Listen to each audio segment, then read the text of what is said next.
Hello student, मैं Awadhesh Kumar. बिरलाइन tutorial के इस यूट्यूब चैनल में आपका हार्दिक अभिनंदन है। आज हम लोग फिर इलेक्ट्रोस्टैटिक्स जो क्वेश्चन नंबर 15 तक मैंने आप लोग को करा दिया था। अब हम लोग क्वेश्चन नंबर 16 से आगे चलेंगे। लेकिन मैंने 15 क्वेश्चन नंबर करा करके बोला था कि देखिए, क्वेश्चन नंबर 16 जो आपको से बनेगा तभी बनेगा क्वेश्चन नंबर 16 से आगे, जब आप गुलाम्स लॉ को जानते हैं, गुलाम्स का नियम को अगर आप जानते हैं। और मैं आपको गुलाम का नियम का एक सेपरेट लेक्चर बना करके दिया हूँ कि गुलाम्स लॉ क्या है, गुलाम्स लॉ कब दिया गया, गुलाम्स कहाँ के रहने वाले साइंटिस्ट थे, और जो कोलंबियन जो फोर्स है यानी दो चार्ज के बीच जो लगने वाले जो फोर्स है वो किस किस फैक्टर पे निर्भर करता है, कौन कौन से फैक्टर पे डिपेंड करता है, वो सारे फैक्टर पे हम लोग बात किए थे। तो चलिए देखते हैं कि क्वेश्चन नंबर 16 में क्या है। तो आगे आज हम लोग करते हैं। ज़्यादा से ज़्यादा देखिए, आप लोग जो लेक्चर को देखते हैं तो स्किप करके ना देखें, आपको ऑब्जेक्टिव बहुत ढंग से क्लियर होगा। ऑब्जेक्टिव विद सब्जेक्टिव भी क्लियर होगा। वो सारा क्वेश्चन, वो सारा पॉइंट जो आपको डॉट लेक्चर देखने के बाद नहीं होगा, ये बात क्लियर है। तो चलिए देखिए, क्वेश्चन नंबर 16 जो कहता है स्टूडेंट, देखिएगा थोड़ा गौर से, कि द फोर्स ऑफ अट्रैक्शन और repulsion between two charges is known as, करा दो चार्ज के बीच लगने वाले अट्रैक्शन और रिपल्सन, आकर्षण और विकर्षण बल को क्या कहते हैं। चार्ज यानी आवेश, दो आवेशों के बीच लगने वाले आकर्षण और विकर्षण बल को क्या कहा जाता है। तो स्टूडेंट, पिछले क्लास में हम लोग गुलाम्स लॉ के लेक्चर में देखे थे कि दो फोर्स के यानी दो चार्ज के बीच जो लगने वाले जो फोर्स होते हैं इसको हम लोग बोलते हैं कोलंबियन फोर्स भी बोलते हैं। कोलंबिक फोर्स इसलिए कोलंबिक फोर्स बोलते हैं क्योंकि इसके बारे में कोलम्ब्स नामक व्यक्ति ने डिस्कवरी किया था, फॉर्मूला बताया था। और एक इलेक्ट्रोस्टैटिक्स में पढ़ना है, यानी चार्ज की स्टडी करना है, तो इसको इलेक्ट्रोस्टैटिक्स फोर्स भी कहते हैं। तो इस तरीका से देखा जाए, ग्रेविटेशनल फोर्स तो नहीं कह सकते क्योंकि ग्रेविटेशनल फोर्स जो लगता है वो दो मास के बीच लगता है, ना कि दो चार्ज के बीच। जबकि कोलंबिक फोर्स और इलेक्ट्रोस्टैटिक्स फोर्स दोनों सेम चीज है, वो दोनों चार्ज के बीच लगने वाले फोर्स हैं। तो यहाँ पर आपका जो राइट आंसर होगा स्टूडेंट, वो राइट आंसर आपका हो जाएगा डी, यानी ए एंड डी। तो आगे चलते हैं। आई होप कि आप लोग समझ पाए होंगे। क्वेश्चन नंबर 16 के बाद क्वेश्चन नंबर 17 में आते हैं। यहाँ पे क्वेश्चन रिपीटेड हो जाए 17, 18, 19, फिर 17, 18, 19 तो आगे चला देते हैं आगे। चलिए क्वेश्चन नंबर 17 से देखा जाए। क्वेश्चन नंबर 17 क्या है, तो देखिए स्टूडेंट, क्वेश्चन नंबर 17 कह रहा है कि two charges repels each other if they are, दो आवेश एक दूसरे को रिपल्स करता है, मतलब विकर्षित करता है, यदि वे होंगे क्या होगा।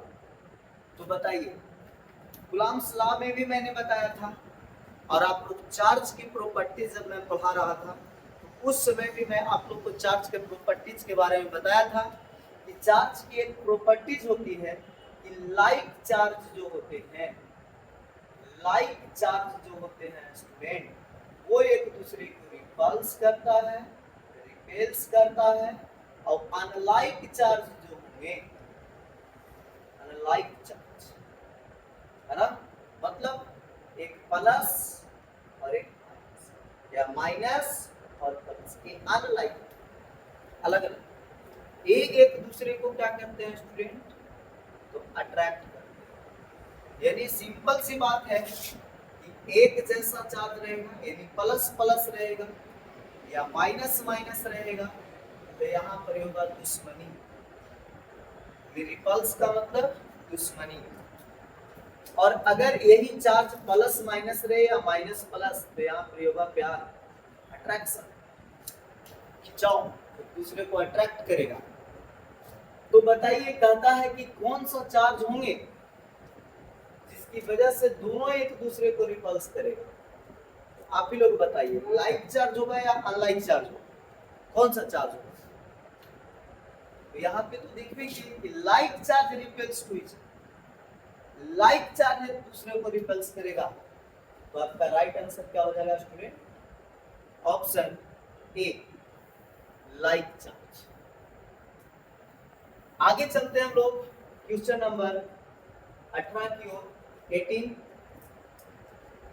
क्वेश्चन नंबर कहता है कि the electrostatic force between two charges is directly proportional to product of their charge and inversely proportional to a square of distance between them. It is known as Coulomb's law for। देखिए, पिछले class में मैंने आपको बताया था Coulomb's law को जब derivation कर रहे थे, बता रहे थे, तो उस समय बताए थे कि लाइक चार्ज जो होते हैं वो रिपेल्स करते हैं, लाइक चार्ज अट्रैक्ट करते हैं।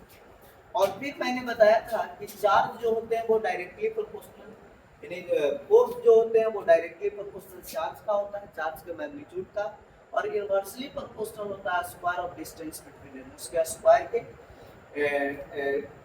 डिस्टेंस के स्क्वायर का इनवर्सली प्रोपोर्शनल। तो यहाँ से इस कुलाम्स के लॉ को कौन सा बोलते हैं? तो मैंने वहां आपको लिखाया था कुलाम्स लॉ इन इलेक्ट्रोस्टैटिक्स, क्योंकि चार्ज के बारे में बताना। तो क्या होगा? Coulomb's law in electrostatics. Magnetism में भी है, तो यहाँ तो मैग्नेटिज्म की बात नहीं होगी। क्यों? क्योंकि हम लोग चार्ज के बारे में बात कर रहे हैं। तो आपका राइट आंसर क्या हो जाएगा? ए हो जाएगा।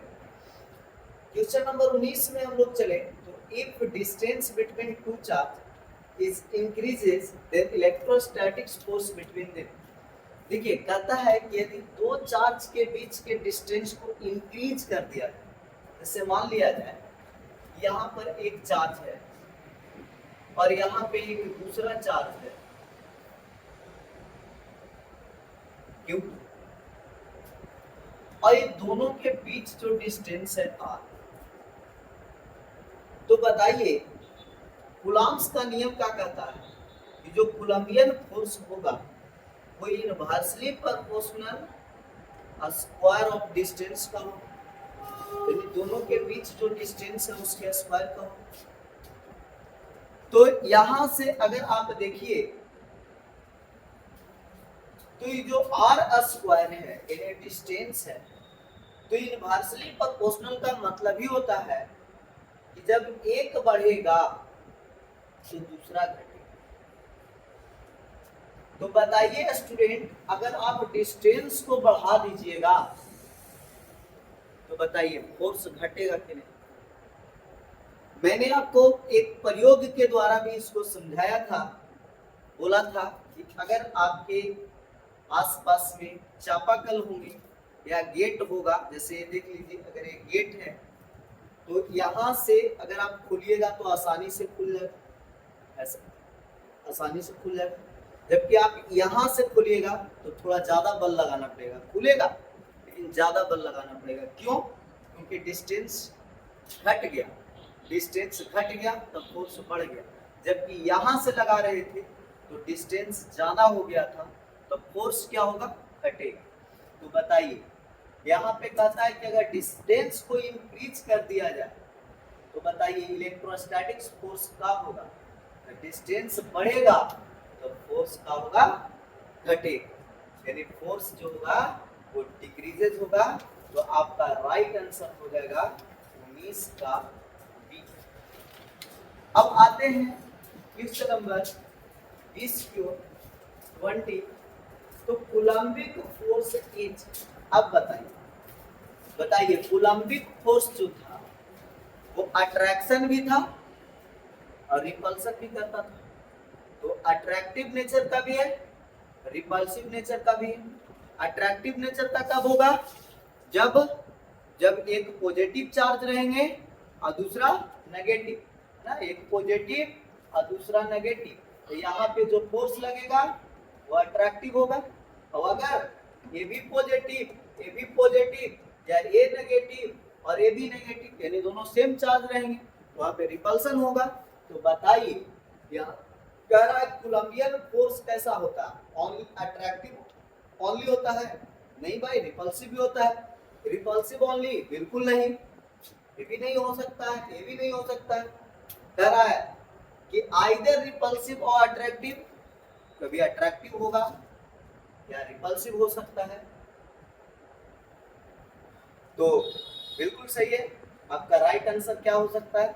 सी। कभी मतलब सेम चार्ज हो गया, एक जैसा चार्ज हो गया तो क्या बोल सकते हैं, वहां पे रिपल्सिव होगा।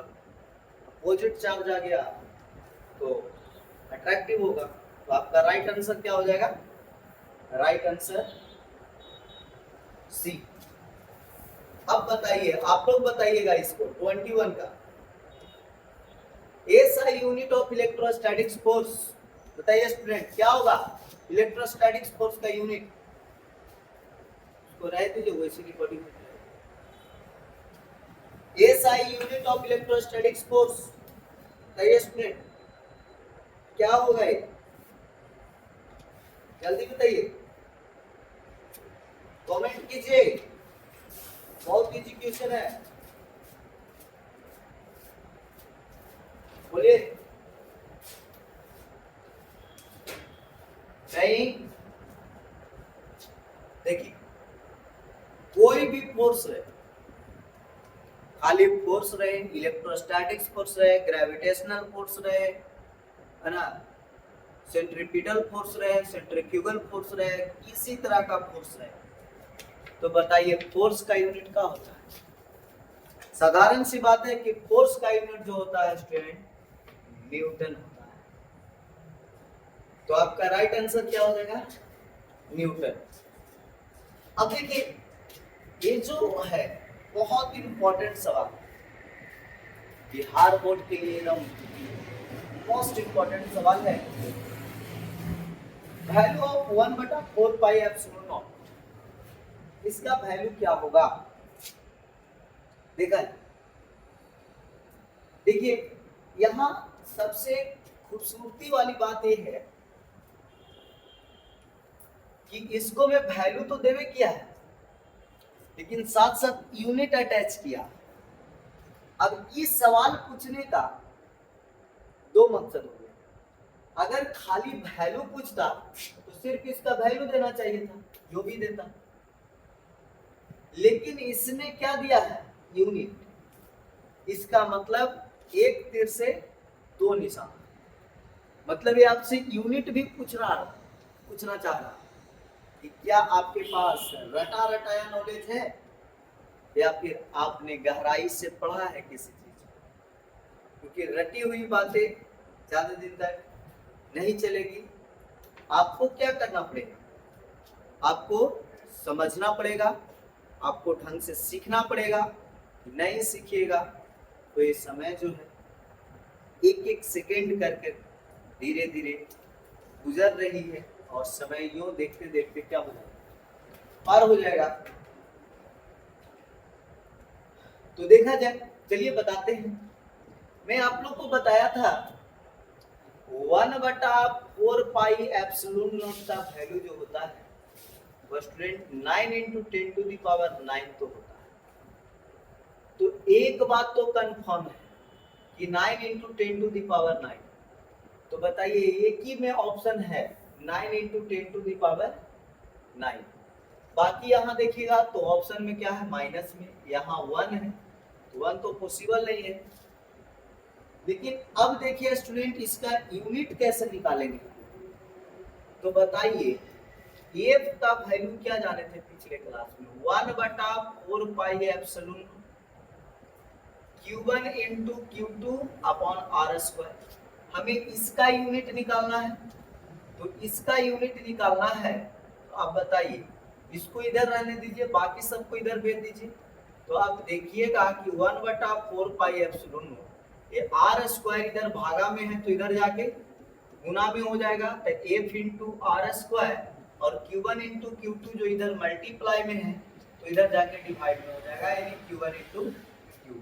तो इसका जो यूनिट निकलने वाला है, फोर्स का यूनिट क्या होगा, न्यूटन, और ये आर क्या है स्टूडेंट, तो दोनों चार्ज के बीच का डिस्टेंस है। तो बताइए डिस्टेंस का यूनिट क्या होगा, तो डिस्टेंस का यूनिट मीटर, स्क्वायर है तो क्या लिख दीजिएगा स्क्वायर, और बटा चार्ज का यूनिट क्या होगा, कूलम, और एक और चार्ज है इसका भी क्या होगा, कूलम। तो यहाँ से 1/4 पाई एप्सिलॉन, इसी को के भी बोल देगा स्टूडेंट। तो इसका जो यूनिट होगा वो कितना होगा, तो न्यूटन मीटर स्क्वायर पर कूलम, कूलम गुना होकर के कूलम स्क्वायर। क्या यही यूनिट लिखा हुआ है, न्यूटन मीटर स्क्वायर पर कूलम स्क्वायर। तो आप इसको स्टूडेंट अगर कॉपी कलम लिए हुए हैं तो इसको नोट कर लीजिएगा साइड में कि यूनिट 1/4 पाई एप्सिलॉन का यूनिट क्या होता है, कितना होता है, कैसे आता है, वो सारी बातें। अब देखा जाए यहां पर, देखिए स्टूडेंट अगला जो क्वेश्चन आपको से पूछा है, SI unit of permittivity of free space, यानी एप्सिलॉन नोट का, यहाँ एप्सिलॉन नोट का यूनिट पूछा है स्टूडेंट, लगा दिया तमाशा। बताइए एप्सिलॉन नोट का यूनिट क्या होगा,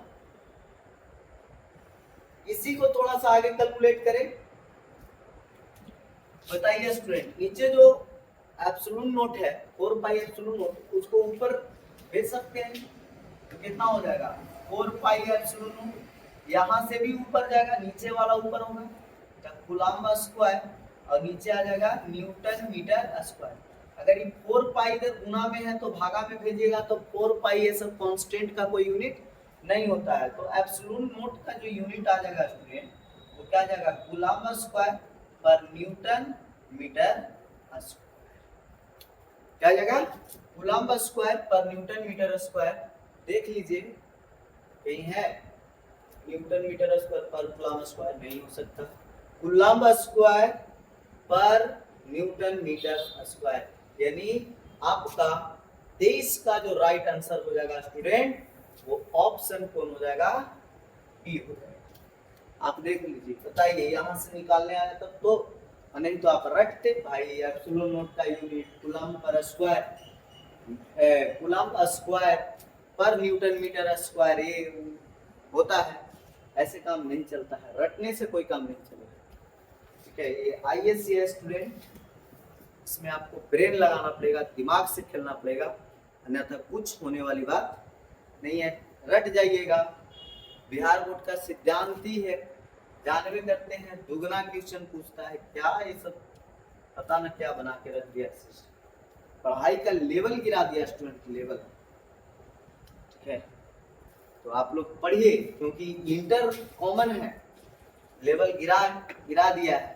आप कंपटीशन में जाइएगा तो क्या करिएगा, वहां दोगुना क्वेश्चन का ऑप्शन नहीं मिलेगा आपको, कि नहीं भाई दोगुना क्वेश्चन आएंगे, है ना, आधा तो मारना ही है, कुछ नहीं, जितना है उतना बनाना पड़ेगा, अन्यथा कुछ नहीं होगा। अभी आप देख ही रहे हैं कि नीट का जो एग्जाम हुआ, जिसका रिजल्ट आया, क्या है पता नहीं, क्या क्या कैसा बिना सर पैर के बात करे लगते हैं। इतनी बड़ी बड़ी एजेंसियां, नेशनल एजेंसियां ऐसे करती है ना, सोच सकते हैं। तो चलिए आगे, उसके बाद क्वेश्चन नंबर 24 है स्टूडेंट, डायमेंशन ऑफ या dimensional formula of permittivity of free space.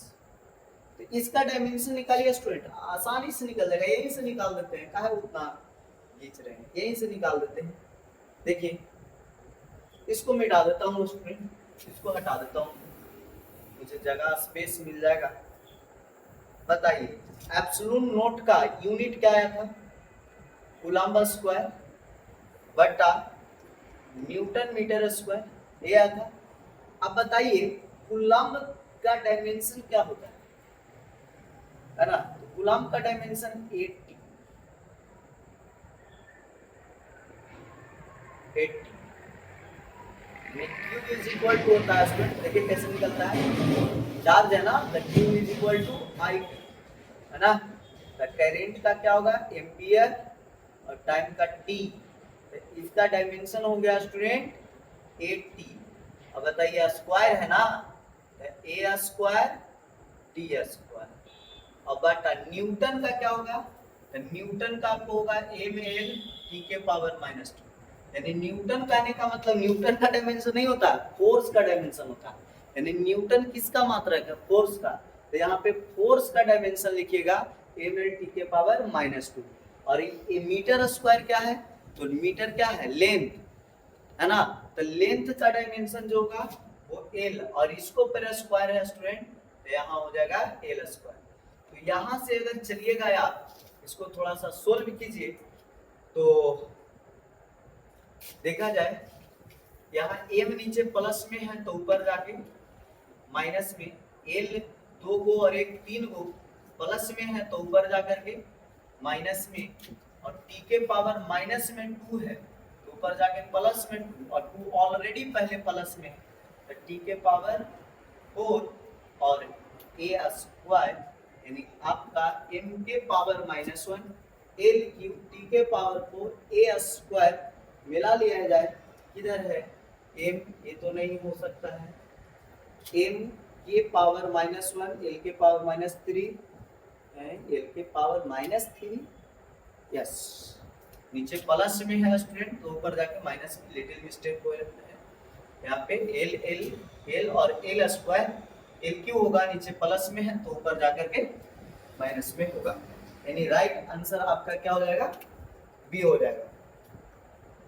आगे देखा जाए क्वेश्चन नंबर 25 में क्या है? Electrostatics force acting between two charge at separation R in air, कहता है कि दो चार्ज के बीच लगने वाले बल को एयर में कैसे लिखा जाए।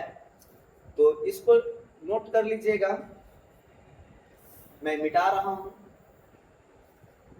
तो देखिए स्टूडेंट, बताइए F इज इक्वल टू, हम लोग क्या फॉर्मूला जाने थे? कूलम्ब्स लॉ को याद कीजिए, K और Q1 into Q2 upon are square, और इस K का जो वैल्यू होता था 1/4 पाई एप्सिलॉन और Q1 इंटू Q2 बटा are square.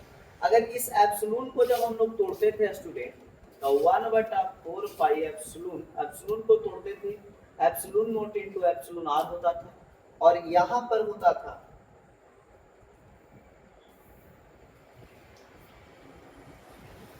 Q1 into Q2 और बटा में आर स्क्वायर। जब हम लोग एयर की बात करते थे स्टूडेंट, तो बताइए एप्सिलॉन आर का वैल्यू कितना हो जाता था? 1।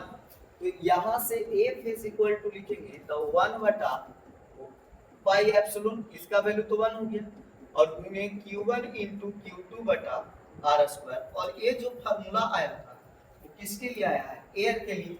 तो बताइए एयर के लिए तो एप्सिलॉन आर होगा नहीं, क्यों? क्योंकि एप्सिलॉन आर का वैल्यू 1 हो जाता है।